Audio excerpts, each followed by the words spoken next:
이제 여름이 온 것 같습니다. 한번 해볼까요? 이제 여름이 온 것 같은데요. 마지막으로 다시 한번. 오늘 참 멋지게 보이시네요. 한번 해볼까요? 오늘 참 멋지게 보이시네요. 멋지게 보이십니다. 그래요. 너무너무 반갑고요. 또 정말 너무너무 반갑습니다. 그래서 하나님 또 맑은 날씨 주셨는데 하나님은 영이십니다. 그렇죠? 우리가 하나님은 보이지 않지만 우리가 천상의 예배를 올려드리고 원했던 것처럼 보이지 않는 하나님을 믿음으로 보는 것이 그것이 믿음입니다. 할렐루야. 네. 그러면 주제를 같이 한번 읽어볼까요? 시작. 누가 내 옷에 손 대었느냐. 다시 한번 주제를 읽습니다. 시작. 누가 내 옷에 손 대었느냐. 오늘 누가 내 옷에 손 대었느냐라는 주제 가지고 말씀을 나누도록 하겠습니다. 오늘 우리에게 주실 말씀이 있는데 또 하나님을 기대하시고 또 하나님의 말씀하심을 소망하며 나갔으면 좋겠습니다.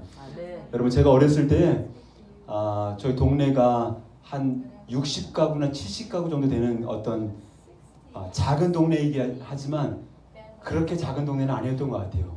왜냐하면 20가구, 30가구 있던 동네도 있었기 때문에 한 70가구, 80가구면 그렇게 작은 데는 아닌 것 같아요. 그래서 작은 마을이 있고 큰 마을이 있고 또 지금 기억은 너무 오랜만이죠. 원앙생거리인 것 같아요.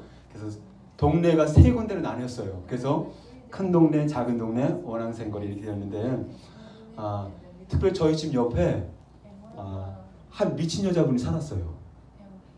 지금도 얼굴이 생생한데요. 미친 사람들의 특징이 뭘까요, 여러분? 웃을 것 같아요. 저처럼 실실지 웃습니다. 우리는 예수님께 미쳤기 때문에 이렇게 웃지만 미친 사람들을 보면은 그냥 이유 없이 그냥 실실실 웃어요. 참 보기 좋았던 것 같아요. 제가 어렸을 때. 그리고 어떠냐면요, 동네 사람들이 그 여인을 볼 때마다 미친 뭐뭐 이렇게 얘기했어요. 제가 미친 뭐뭐 이렇게 하면서 얘기했고요. 그리고 때로는 아유 재수없어 저리 가 하면서 이렇게 막 어이 막 소금을 막 뿌리듯이 야 재수없어 저리 가. 나이도 좀 들었던 분인 것 같은데 그렇게 무시를 당했습니다, 여러분. 근데 제가 나이가 어린 나이긴 하지만 그럼에도 불구하고 저는 무시하면 안 될 것 같아요. 그분을 비록 미치긴 했지만 그래서 그분을 아주 친절하게 됐던 기억이 나고 그분이 무슨 얘기를 하면 잘 들어줬던 기억이 나요. 잘했죠, 여러분? 네, 잘했어요. 머리가 이렇게 흰머리가 쭉 있으면서 얼굴이 지금 생생히 기억이 납니다. 그래서 한 6년에서 7년 정도 그 옆집에 사셨고 특별한 월급을 받지 않고 그냥 농사일을 도와주고 그리고 이제 식사하는 것만으로 이렇게 만족을 했던 것 같아요. 좀 안타까운 마음이 있었는데 여러분, 오늘 본문을 보니까 그 2000년 전에 유대인들의 문화에서 봤을 때 정말 재수 없어 보이고 또 부정하고 불결한 여인인 혈루증 걸린 한 여인이 등장합니다. 여러분, 오늘날도 보십시오. 코비드가 걸린 상태에서 밖에 나오면 어떻게 합니까? 못 나오게 하잖아요. 그렇죠? 정부에서 나오지 마. 집에서 격리해. 이렇게 하잖아요. 그렇죠? 근데 그때 당시에 유대인의 컬처 문화에서 계속 피가 멈추지 않는 혈루병에 걸린 여인들은 부정한 여자다. She's unclean. 더럽다라고 취급을 받았습니다. 근데 오늘은 그 혈루병 여인을 통하여서 우리에게 주시는 메시지가 무엇인지를 함께 나눴으면 좋겠습니다. 본문 26절을 보시면 같이 한번 26절 한번 읽어볼까요? 시작. 나는 의사에게 많은 괴로움을 받았고 가진 것도 다 허비하였으니 아무 소용이 없고 도리어 더 중하여졌던 자에. 여러분, 어떻게 보면 의사를 만났으면 더 몸이 좋아져야 되는데 그렇게 하지 못하고 더 고통을 받았다고 합니다. 그리고 그때 당시에 의사들은요, 고대 근동시대의 의사들은 웬만하면 환자의 몸을 건드리지 않았대요. 왜냐하면 잘못 건드려서 그 사람이 죽기라도 하면 엄청나게 문제가 생길 수 있었기 때문에 그 사람을 건드리지 않으면서 처방을 했다고 합니다.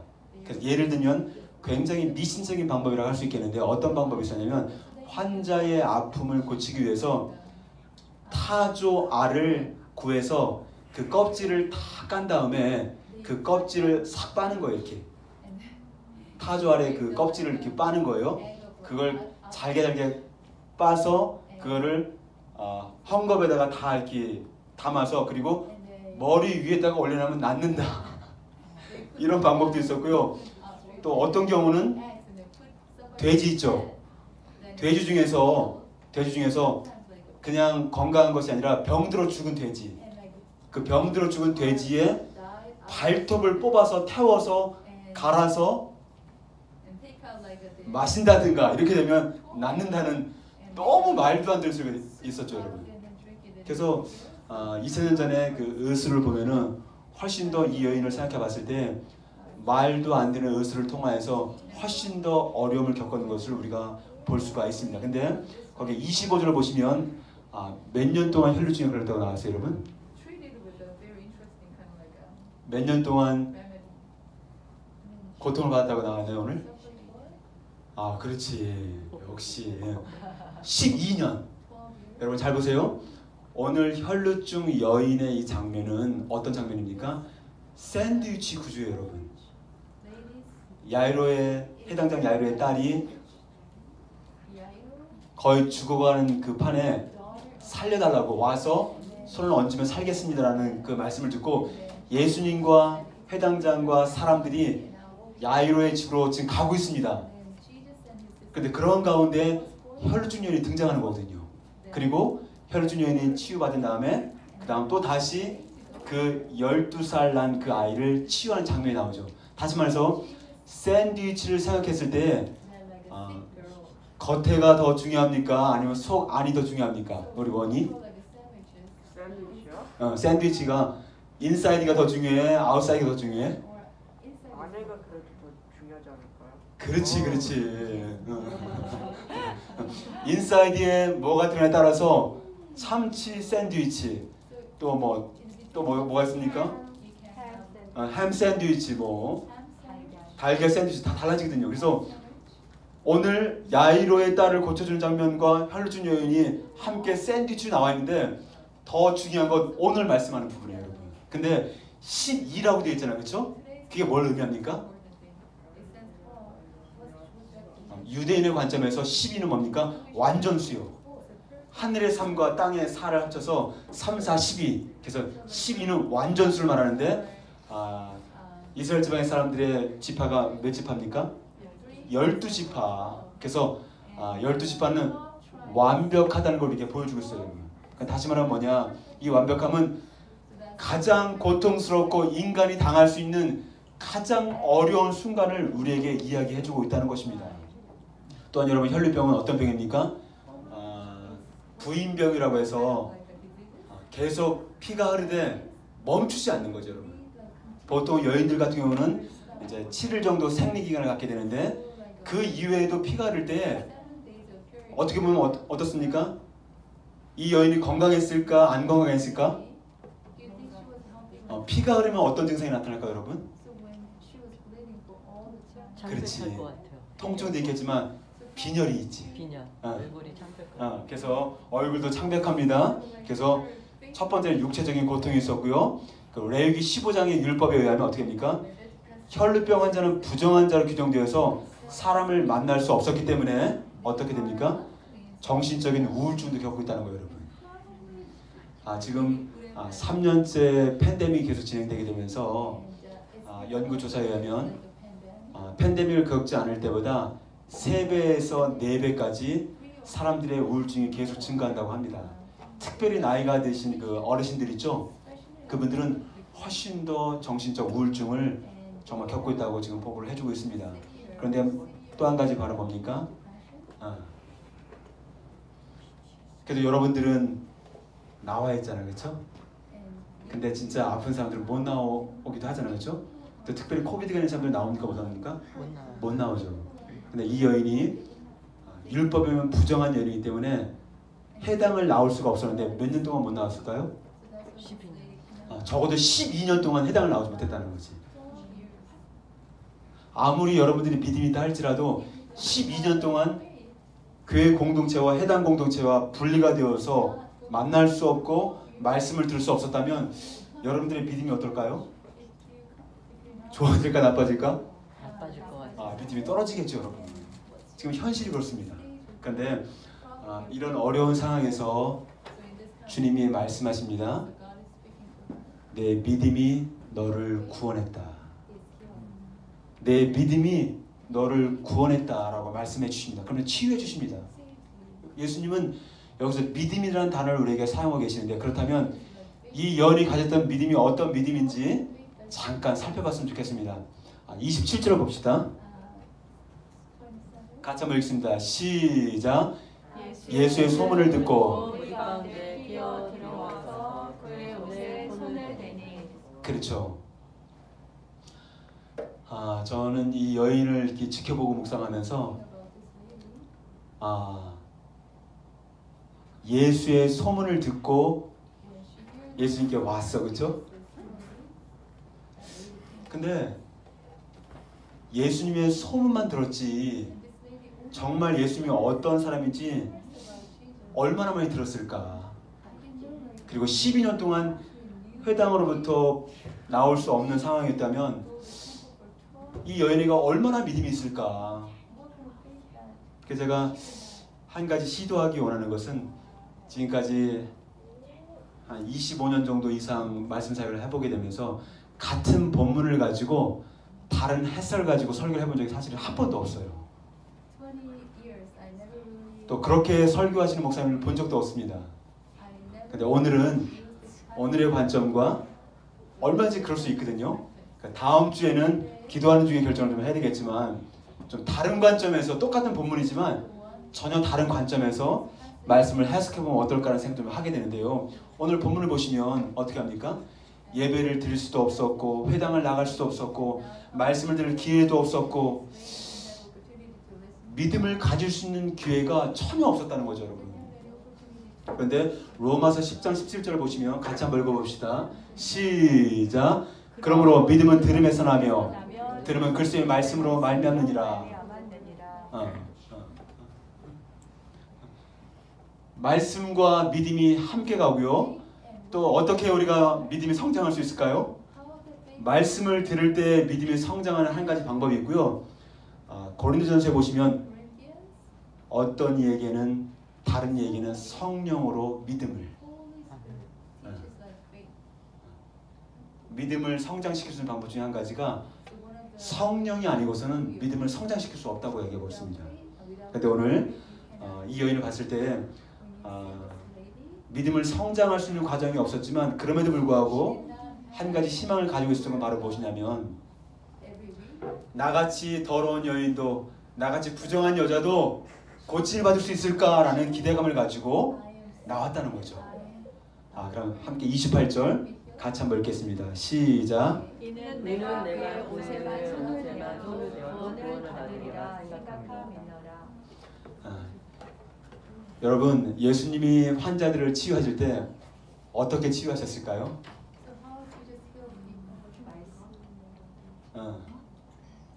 그렇죠. 직접 안수하면서 치유하셨어, 그렇죠? 또 그 다음으로는 말씀을 선포함으로 치유하셨어요. 또 그 다음은요. 그 사람의 믿음을 보고. 그렇죠. 친구들의 또 사람의 믿음을 보시고 또 한 가지는 그렇지 발라서 또 귀신 들린 사람은 어떻게 했습니까? 귀신을 쫓음으로 선포.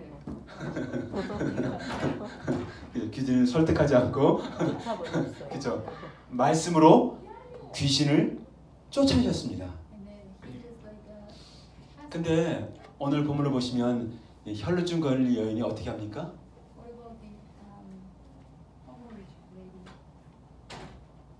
어떤 방법으로 치유받았습니까?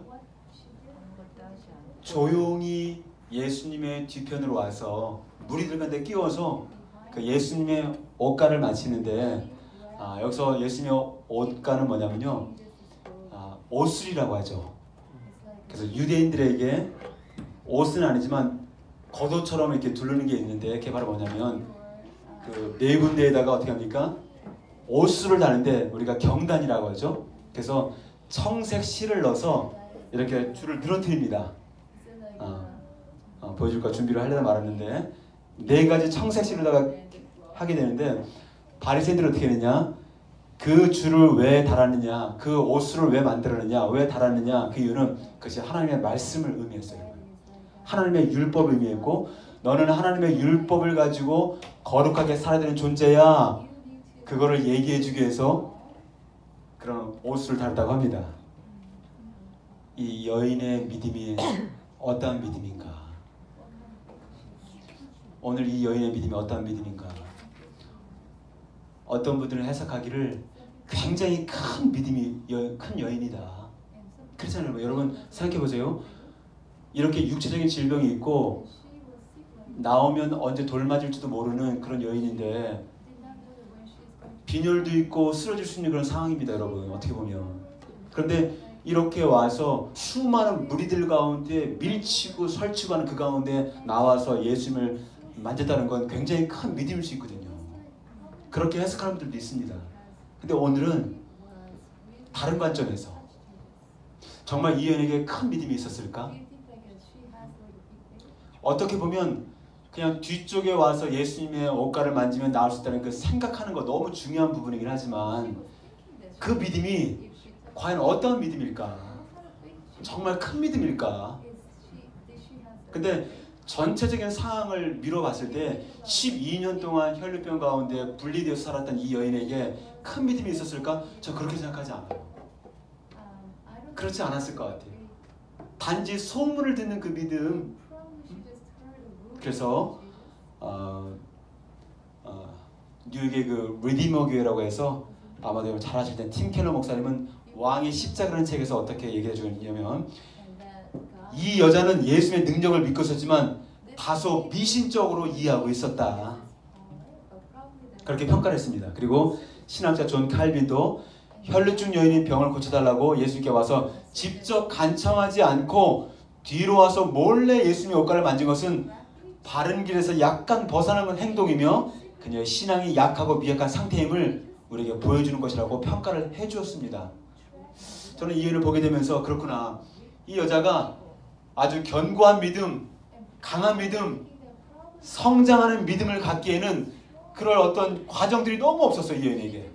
그래서 단지 예수님의 옷가를 만지면 내가 나을 수 있을까라는 그런 생각, 어떻게 보면 의심이 섞인 생각일 수도 있고 또 어떻게 보면 굉장히 믿음이 연약한 생각일 수 있었지 않았을까?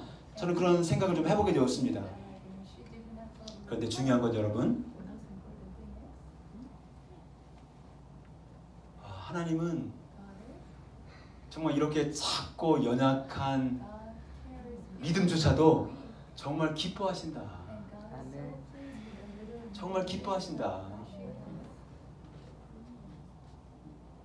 어떻게 보면 의심 섞인 믿음일 수도 있고 철저하게 정말 연약한 믿음일 수 있었는데 그럼에도 불구하고 예수님은 이러한 작은 믿음일지라도 그의 믿음을 기쁘게 받으시고 결국은 치유해 주셨다는 겁니다. 여러분. 정말 그렇구나. 하나님은 우리가 아무리 연약하고 또 작은 믿음을 할지라도 수많은 군중들이 밀치고 설치고 예수님을 따랐어요. 여러분.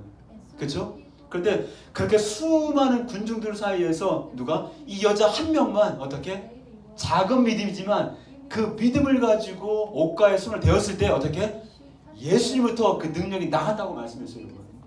저는 오늘 이 시간 제가 설교를 성령 충만하게 하든 못하든지 간에 정말 중요한 게 무엇이냐, 여러분들이 예배를 드리지만 이 여인처럼 믿음으로 작은 믿음이라 할지라도 정말 예수님의 말씀에 정말 옷가를 잡고자 하는 믿음으로 나왔다면 예수님의 능력이 그에게 임할 것이고, 만약에 여기 묻혀있지만 그렇지 않고 하나님에 대한 기대감도 없고 그냥 같이 있는 군중들처럼 그냥 밀치고 설치고 서 앉아있다면 하나님은 전혀 역사를 못한다는 거예요. 여러분.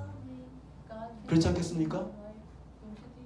전 이 여인의 작은 믿음을 보면서 저를 돌아보게 되었어요. 나는 믿음이 나도 얼마나 믿음이 연약한가. 나도 믿음이 왜 이렇게 없는가.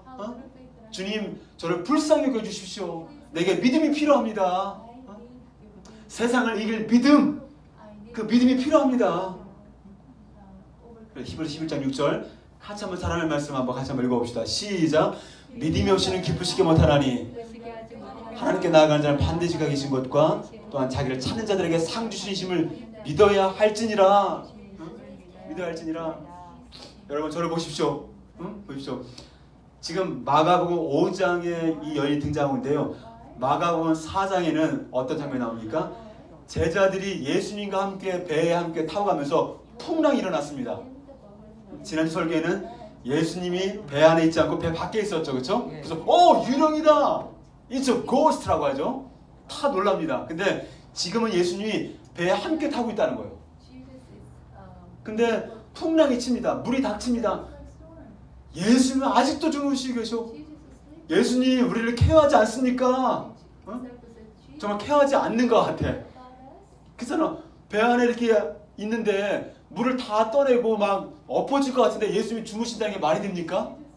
전혀 우리를 케어하지 않고 있는 것을 느껴집니다, 여러분. 결국 예수님께서 왜 너희들에게 풍랑을 잠잠케 하시잖아요, 여러분. Be still. 잠잠하라. 그리고 나서 말씀하시기를 제자들에게 너희 믿음이 어디 있느냐?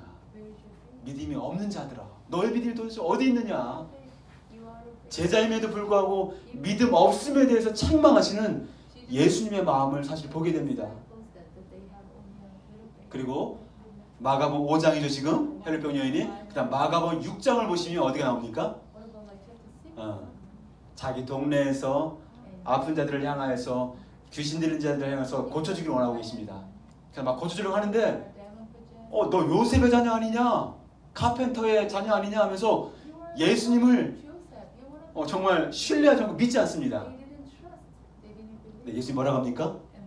그 말씀에 의하면 그들이 믿지 아니함으로 예수님이 이상하게 생각하더라. 얼마나 믿지 않았으면 믿지 아니함으로 예수님이 능력을 행하실 수 없다라고 표현됐다는 거예요. 저 그걸 보면서 좀 이상했어요. 아니 예수님이 능력을 행할 수 없는 분인가? 예수님이 능력을 행하지 않았다고 표현해야지 예수님이 능력을 행하실 수 없다라고 표현할 이게 말이 되는가? 예수님은 자신의 능력대로 능력을 행할 수 있거든요, 여러분. 근데 그들이 믿지 아니함으로 말미암아 이상히 여기시고 능력을 행하실 수 없었다라고 되어 있다는 거예요, 여러분. 이건 뭡니까? 하나님은 얼마든지 능력을 행하실 수 있고 귀신을 쫓아내고 병자를 고칠 수 있지만 그들의 믿지 않음으로 말미암아 능력이 나가지 않았다는 거죠, 여러분.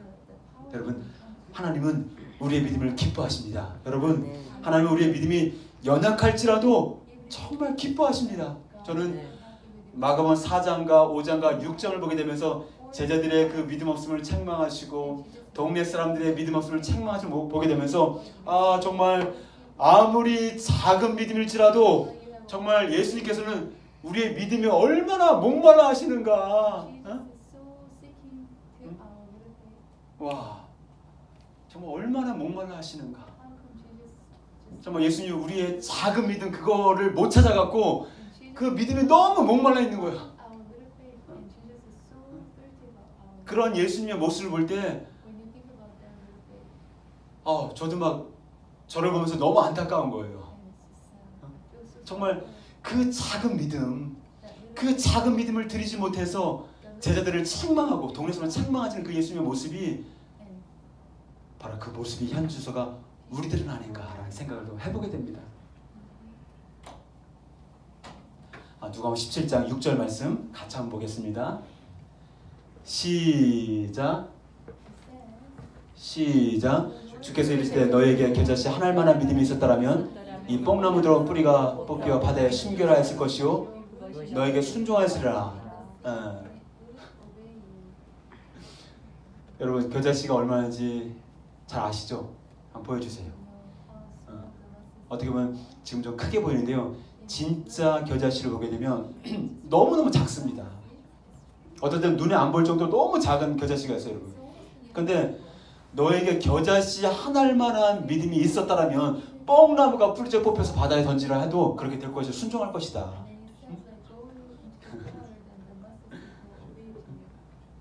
근데 그렇게 작은 겨자씨에 뭐가 있습니까? 생명이 있지. 맞습니다. 생명. 그 생명이 있으니까 그 생명이 눈에 보이지 않는 그 겨자씨에 생명이 있어. 생명에서 자라다 보니까 어떻게? 공중에 날아다니는 새들이, 수많은 새들이 거기에 앉아서 있을 만큼 어떻게 2m까지 자란다. 2m까지. 이렇게 작은 그 겨자씨가. 여러분, 겨자씨 하나를 우습게 보지 마십시오. 저와 여러분들에게 겨자씨 한 알만한 믿음이 있었다라면 놀라운 생명력으로 성장할 것입니다. 할렐루야. 아멘. 할렐루야. 아멘. 여러분, 소경 바디메오를 여러분 잘 아시잖아요, 여러분. 소경 바디메오가 누굽니까? 소경이잖아. 볼 수가 없어. 그리고 그에게 외투가 있어. 외투가. 왜 외투가 있었을까? 밖에서 자야 되니까, 얘들아. 그치, 얘들아? 밖에 자야 되니까. 볼 수가 없어. 회당을 갔겠어요? 말씀을 읽을 수 있었겠어요? 아무것도 없었어. 단지 예수님의 소문만 들었지. 또 홈리스였어. 그 박영 바디메오에게 정말 믿음이 있었을까? 그러니까 단지 예수의 소문을 듣고. 어떤 소문? 다윗의 자손인 예수가 누굴 고친 자더라. 그러니까 그거 하나 듣고, 지금 저와 여러분들에게는 66권이라는 정경이라는 성경이 주어져 있거든. 예수님이 어떤지 얼마나 자세히 나와 있어, 우리들에게. 그렇죠? 얼마든지 예수님이 어떤지 알려면 얼마든지 알 수가 있잖아요, 여러분. 근데 그때는 성경도 없었잖아요, 여러분. 거지가 무슨 성경이 있었겠어요? 외투 하나밖에 없었어요, 여러분. 근데 그 예수님에 대한 그 작은 소문 하나 듣고 그분이 다윗의 자손을 오시는데 눈먼 자가 눈을 뜨고 병든 자가 고침을 받고 앉은 자가 일어난다는 소문을 듣고 나도 고침받을 수 있을까? 그래서 마지막으로 한 가닥의 희망을 가졌습니다. 그리고 예수님이 오는데 못 보니까 뭔 소리야? 뭔 소리야? 그러니까 주변 사람들이 예수님이 제대로 지금 오고 있어. 그러니까 웅성웅성 소리가 들렸을 거 아니에요. 근데 어떻게 합니까? 주 다윗의 자손이여 나를 불쌍히 여겨주소서. 그 들리긴 했겠어요, 여러분? 근데 놀랐습니다. 예수님은 아무리 작은 믿음이라 할지라도 믿음의 현장에 그의 발걸음을 멈추십니다. 제자들은 그것을 못 들었고, 또 어떤 성경에서 어떻게 합니까? 조용히 해! 예수님 신앙인데 왜 이렇게 떠들고 있어? Be quiet. 근데 예수님은 다른 데로 가지 않고 발걸음을 멈춰서 어떻게? 소경에게 다가갑니다. 그리고 그에게 믿음을 확인합니다. 내가 너에게 무엇 해주길 원하느냐? 믿음이 없다면 지금까지 절망의 삶을 살아왔으니 아무것도 기대하지 않는 nothing 그렇게 얘기할 수 있겠죠. 근데 I want to see, 내가 보기를 원합니다. 내가 보기를 원합니다. 이렇게 간절한 마음으로 마음을 실었을 때 바로 그 소경 바디메오가 눈을 뜨는 놀라운 역사가 일어나게 되었습니다. 할렐루야. 아멘. 여러분, 작은 믿음을 소중히 여기십시오. 아멘. 이런 작은 믿음을 주님이 기뻐하십니다. 아멘. 혈루병도 마찬가지고 이 바디메오도 마찬가지고, 정말 예수님은 우리들의 정말 작은 믿음이 할지라도 그 믿음이 얼마나 굶주려 있으신지, 그 믿음의 현장에, 믿음의 목소리에, 믿음의 소리에 그가 정말 민감하시구나. Jesus is so sensitive to our faith. 우리의 믿음에 정말 민감하시구나. 이런 마음을 좀 가지게 됩니다. 여러분들에게도 겨자씨만한 그 믿음을 통해서 점점점 자라가는 그런 믿음 되길 주님을 축복합니다. 할렐루야. 아멘. 마지막 또 한 가지 더 나누기 원하는 것은, 보세요. 근데 손을 탁, 옷자락을 딱 잡았을 때 능력이 나갔고, 그리고 혈루 근원이 드라이다, 완전히 말라버렸어. 그쵸? 그리고 그 여자는 조용히 집으로 돌아가려고 했습니다. 그런데 애꿎은 예수님께서 뒤를 돌아보시면서 누가 내 옷에 손을 대었느냐, 누가 내 옷에 손을 대었느냐. 제자들은 그럽니다. 아니 사람들이 지금 밀치고 널치고 막 움직이는데 누가 손을 대겠습니까? 사람들이 다 밀치는 거 아니겠습니까? 응? 이렇게 얘기합니다. 예수님은 끝까지 반드시 내가 찾아내겠다. 누가 내 옷에 손 대었는지 반드시 찾아내겠다는 그런 마음을 가지고 누가 내 옷에 손을 대었느냐라고 합니다. 왜 그러셨을까요?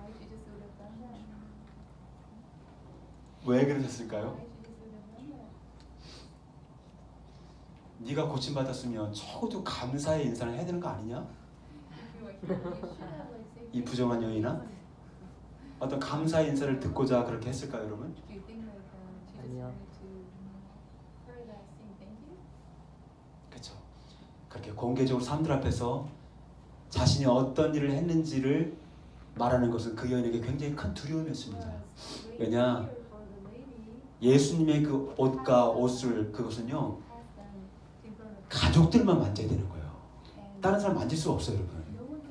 그리고 이 부정한 여자가 만졌다는 것이 드러난다면 사람들 아마 경악했을 거야. 저렇게 더러운 여자가 지금 우리에게 뭐 하는 거야? 왜냐면 돌로 쳐서 죽이도록 되어 있거든요, 여러분. 굉장히 여자는 두렵고 떨리는 마음으로 산 거거든요, 여러분. 근데 예수님께 그럴 만한 충분한 이유가 있었는데 그렇습니다. 제일 첫 번째 보십시오. 34절 보겠습니다. 시작. 예수께서 이르시되 딸아 내 믿음이 너를 구원하였으니 평안히 가라 내 병에서 놓여 건강할지어다. 첫 번째 뭐라고 합니까? 따라.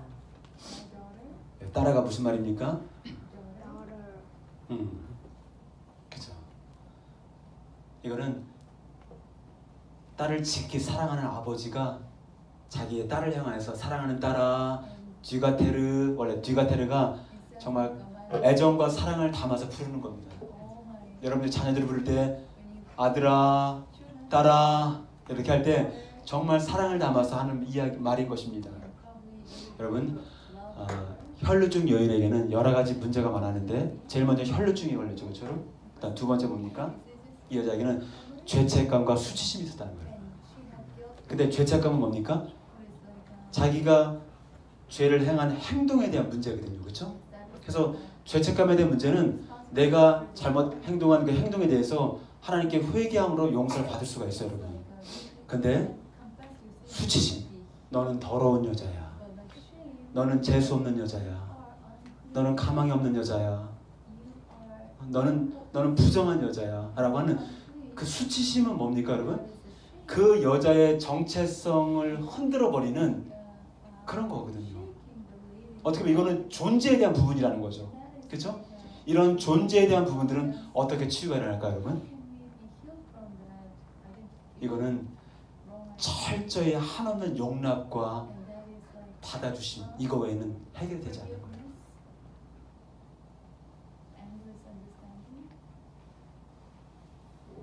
근데 예수님이 이 여인을 향하여서 딸아, 딸아 내 믿음이 너를 구원하였으니 딸아 하면서 어떻게 보면 12년 만에 이 여인이 결혼을 했는지 아닌지 잘 모르겠어요, 여러분.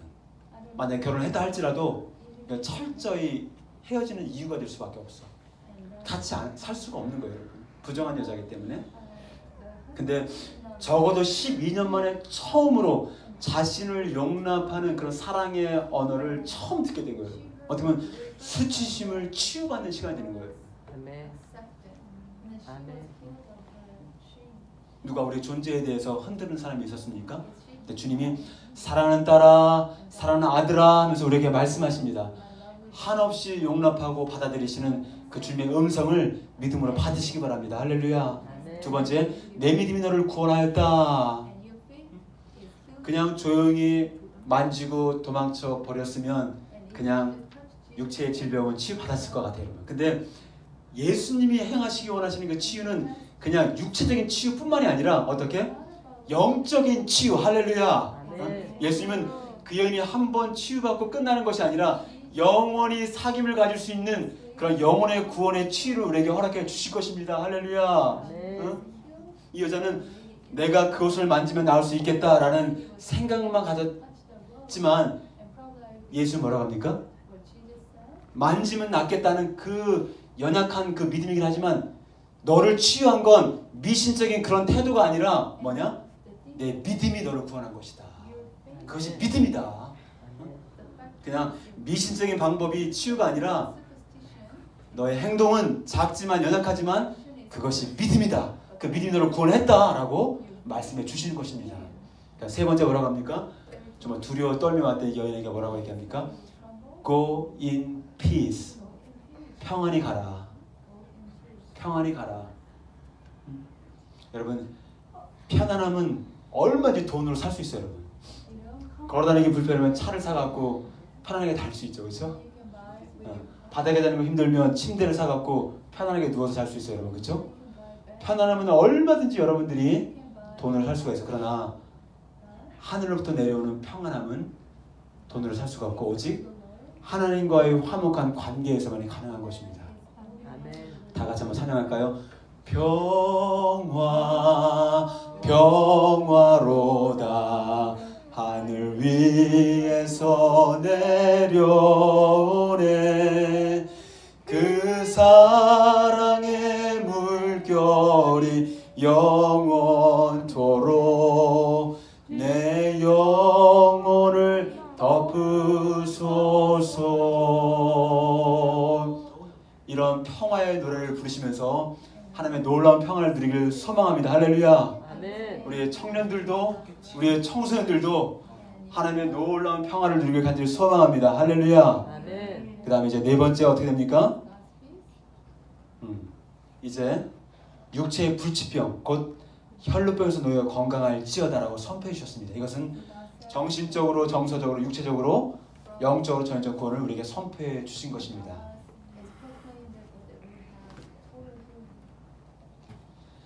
오늘 본문을 보시면 여러분 29절과 34절에 뭐가 나옵니까? 병이라는 단어가 나옵니다. 병이라는 단어.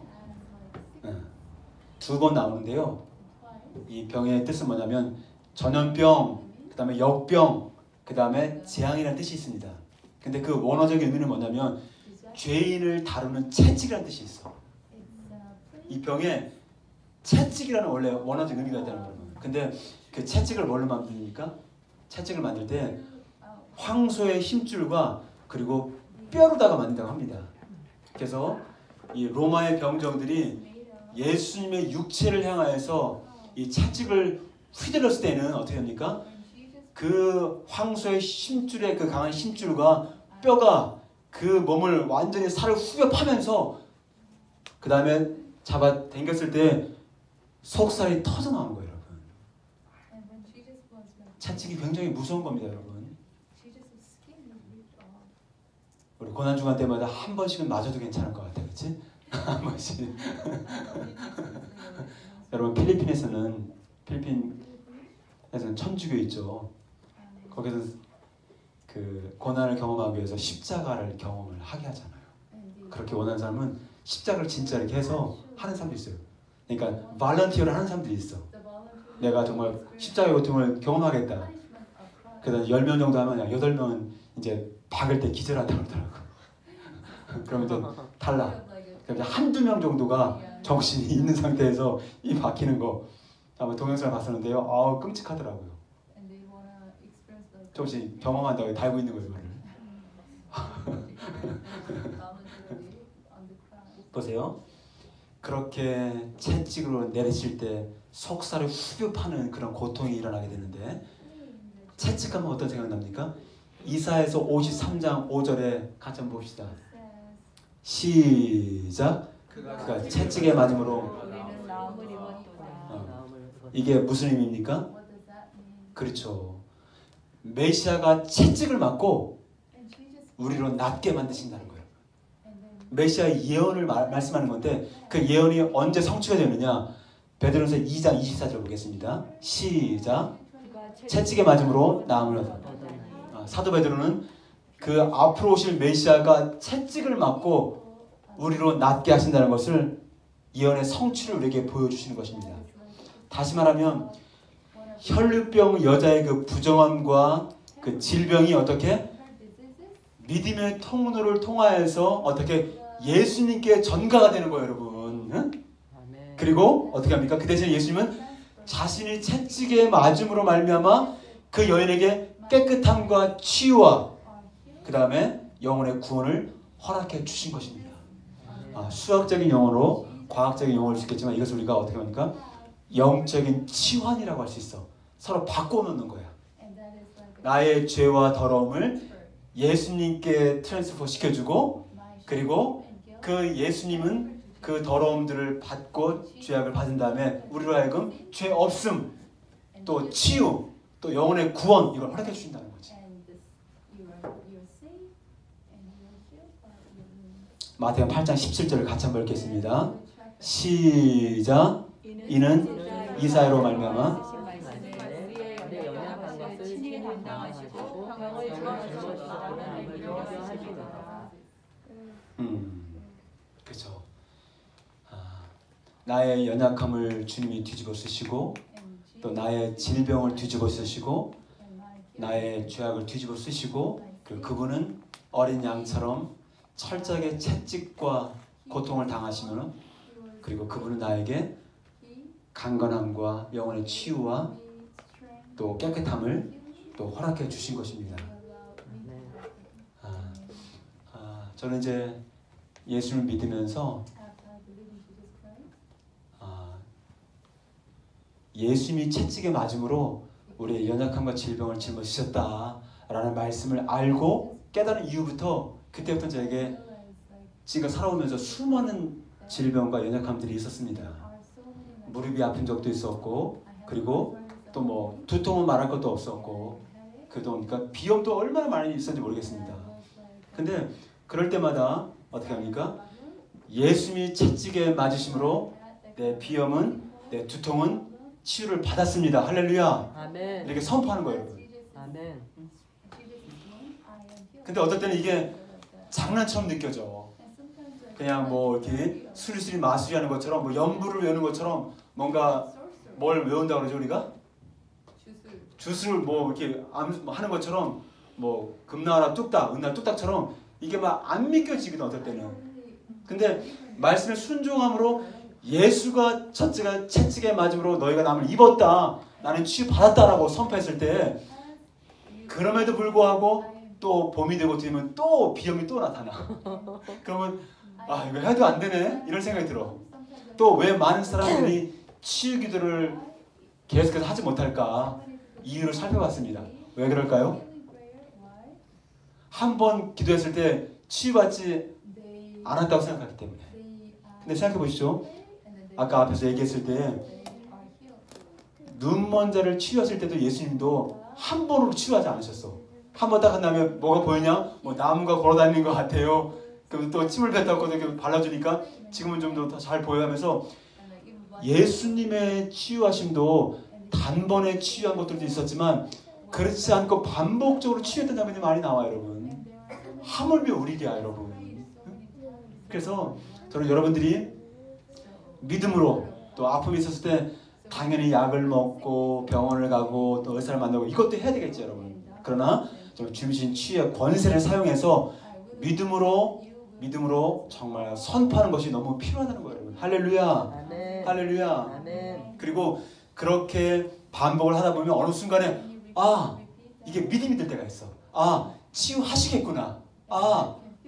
주님이 치유하시겠구나. 그러니까 그때부터 어떻게 합니까? 그때부터는 치유를 해달라고 기도하지 않고 어떻게 합니까? 하나님, 치유하심을 감사합니다. 아멘. 감사합니다. 아멘. 감사합니다. 아멘. 이런 과정을 지냈을 때 결국 실제로 치유를 경험하게 되었습니다. 할렐루야. 아멘. 할렐루야. 아멘. 뭐 먹는 것도 영향이 있고 환경도 영향이 있지만, 저도 이 비염 때문에 굉장히 고생을 많이 했거든요. 근데 there's no more 비염. 비염이 영어로 뭡니까?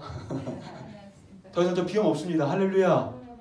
그래서 또 연약한 부분이 있을 때에도 동일한 거, 여러분. 연약한 부분이 있을 때 예수님의 채찍에 맞음으로 내가 나음을 입었습니다. 할렐루야. 아멘. 정말 선포하고, 정말 예수님이 질병과 나의 연약함들을 가져가시고 짊어졌음을 믿으시고, 작은 믿음인 것 같지만 이 혈루증 여인이 12년 동안 고통받았던 그 고통으로부터 치유받았던 것처럼, 정말 죄의 저주로부터, 또 사탄의 정말 올무로부터 더 흉악한 질병들을 주님이 치유하셨습니다. 할렐루야. 아멘. 할렐루야. 아멘. 혈류병은 단지 육체의 병이었잖아요, 여러분. 그러나 저 여러분들은 마귀에 억눌려 있었고, 그리고 죄 가운데 죽어가는 그런 영원히 저주받는 인생이었는데, 그런 질병들을 누가? 주님께서 사단으로부터 죄로부터 우리를 치유하여 주셨습니다. 할렐루야. 아멘. 이 믿음을 가지고 작지만 그 작은 믿음으로 하나님을 기쁘시게 하며, 그리고 연약한 부를 놓고 기도하는 저희들 됐으면 좋겠습니다. 할렐루야. 아멘. 같이 한번 일어납시다. 찬양합시다. 우리 찬양하고 잠깐 기도합시다. 우리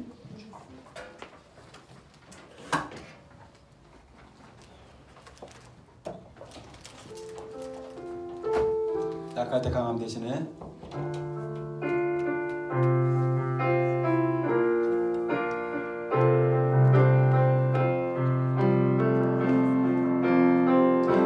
약할 때 강함 대신에 나의 보배가 되신 주 나의 모든 것 주 안에 있는 보물을 나는 포기할 수 없네 주 나의 모든 약할 때 영어로 You are my strength when I am weak You are the treasure that I see You are my all in all Seeking you as a precious jewel Lord to give grateful You are my all in Jesus Lamb of God Jesus